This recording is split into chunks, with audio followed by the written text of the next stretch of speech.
అన్న నేను కొంచెం క్వశ్చన్ ఎప్పుడు మర్చిపోయాను నేను యాక్చువల్గా. అంటే ఒక అబ్బాయి ఒక ఊర్లో వచ్చిన సమస్య టూరెంట్ గ్యాస్తో సమస్యతో బాధపడుతుంటే ఇంచుమించు 5 రోజుల వరకు ఒక ఊరిని మొత్తం ఈ ఒక 5 మంది పిల్లల్ని వేసుకొని ఊరు నుంచి ప్రజాభవన్ వరకు పాదయాత్ర చేస్తే అబ్బాయికి ఎవరు సపోర్ట్ లేదు, ఫస్ట్ సపోర్ట్ ఇచ్చిన వ్యక్తి మీరు, ఆ అబ్బాయి నేను.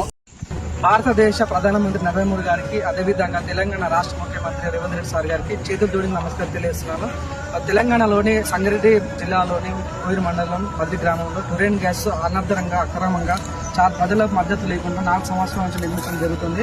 ప్రజల మద్దతు లేక ప్రజల యొక్క ఇష్టం లేకుండా ఇష్టానుసారంగా నిర్మిస్తున్న ఈ టూరెంట్ గ్యాస్ వద్దని చాలా మంది డిమాండ్ చేస్తున్నాము. సో ఎటకెళ్ళకైతే ఎటువంటి రెస్పాన్స్ రాకపోయేసరికి ఇక్కడ మధ్య గ్రామం నుంచి ప్రజాభవన్ వరకు పాదయాత్ర నిర్మిస్తున్నాము. ఈ పాదయాత్రలో ప్రతి ఒక్కరు చిన్న పెద్ద ముసలి ప్రతి ఒక్కరు మేము మద్దతు తెలియాలని మనస్ఫూర్తిగా పెట్టున్నాను. Go back to run gas, go back to run gas.